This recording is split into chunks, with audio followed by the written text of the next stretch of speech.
Dalam beberapa periode yang lalu, investasi di finansial teknologi atau fintech itu cukup populer.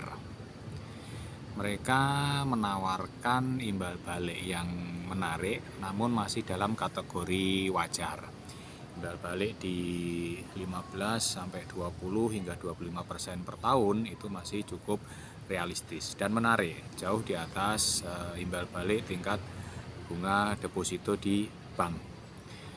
Nah, sisi lain yang menjadi tawaran menarik namun sekaligus membuat saya berpikir cukup dalam adalah tingkat kegagalan bayar angsuran dari pinjaman yang ditawarkan oleh fintech tersebut. Istilah yang digunakan adalah TKB atau tingkat keberhasilan 90 hari. Kalau di industri keuangan bank itu pakai istilah NPL, non-performing loan, kalau itu tingkat gagal bayar. Sedangkan kalau di leasing atau multi finance itu NPF, non-performing finance, sama tingkat gagal bayar. Nah, di fintech ini itu gagal bayarnya yang ditawarkan dalam beberapa media promosi website mereka itu relatif kecil. Jadi keberhasilan hingga 95% lebih, 98% lebih, 99 lebih, 99% lebih, itu sesuatu yang kalau Anda terjun di industri keuangan itu cukup aneh. Bagaimana mungkin sebuah fintech ini kan aplikasi penyedia jasa layanan.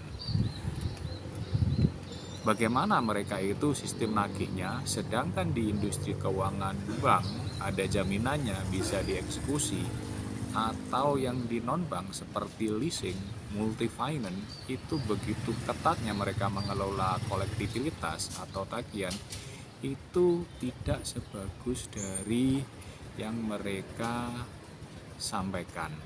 Nah, saya coba waktu itu melakukan investasi, ada beberapa model, ada yang model pembiayaan sektor mikro 3-5 jutaan, ada juga yang sistem urun rembuk atau crowdfunding di ratusan juta. Kita bisa invest dalam skala parsial yang lebih kecil. Nah, waktu itu dalam kondisi normal sih fine, oke saja, jadi imbal baliknya menarik. Namun pada saat terjadi gagal bayar, saya cukup terkejut saat diberitahu oleh pihak penyedia layanan fintech bahwa nasabah, konsumen atau mitra Anda ini mengalami gagal bayar lebih dari 90 hari dan akan dilakukan hapus buku atau write off WO. Nah, waktu itu saya sedikit berpikir bahwa terus saya dapatnya apa? Ya ekstrimnya sih dana Anda hilang karena ini sudah direhabilitasi, nggak berhasil tertagih.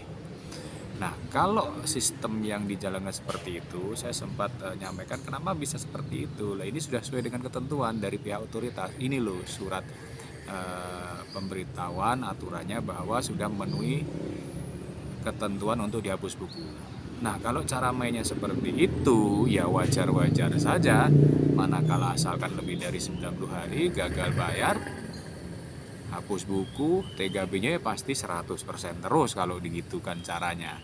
Nah, jadi mitigasi lain sebenarnya ada, yaitu dengan proteksi asuransi. Namun pengalaman saya waktu saya ikut proteksi asuransi, klaimnya itu juga tidaklah mudah.